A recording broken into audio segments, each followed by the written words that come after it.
This is step one, where I'm going to teach you strategies to use to help lift you out of depression.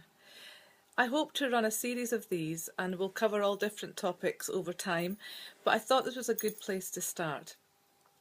I've written some notes and I've got them on the computer screen over here, so apologies if you keep seeing me glancing over there. I just want to maintain some flow and not lose my train of thought too much.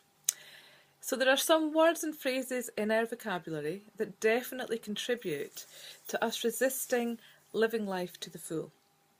So in order to rebalance this, I would like you to practice removing phrases from your vocabulary for 7 days. The prohibited phrases are: I felt obliged to, I should, I ought to, I can't, yes but, what if? Now, this can make, and I've heard this from clients before, it can make people feel quite anxious and nervous. First of all, that they have to pay attention to those thoughts that are coming up in the head, but also, oh my goodness, what does this mean I'm going to have to do? Well, hopefully you're going to start to notice more about how often your head sabotages the potential for you to get out there and do something differently.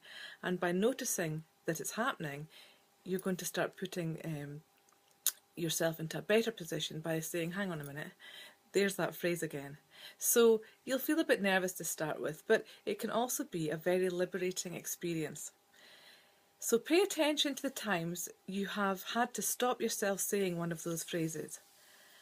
Notice how often you've had to stop yourself. Was it more than you thought, or had you not really noticed before that these phrases were even there? What types of requests were being made of you and by whom when you felt those phrases coming up into your mind?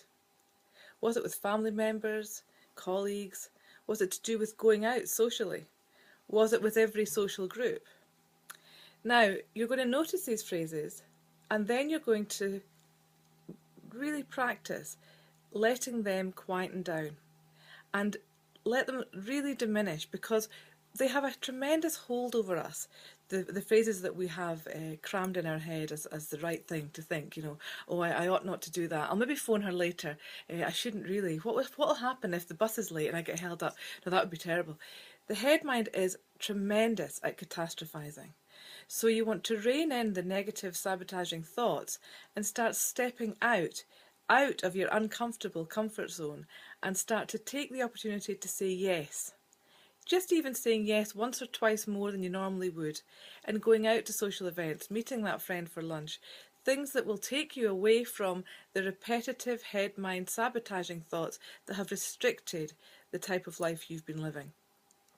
And in time, you'll start to notice that by saying yes, you actually start to feel more involved and much, much happier. So clients often feel very, very nervous when they start to put this process into action. But it also then leads to them having a much more balanced and fulfilling life. So that's what my aim is for you. And this is the end of step one. So for 7 days, you're going to pay attention to the phrases that come up in your head, and the prohibited ones are, as I mentioned, I can't, yes but what if, I ought to, I should.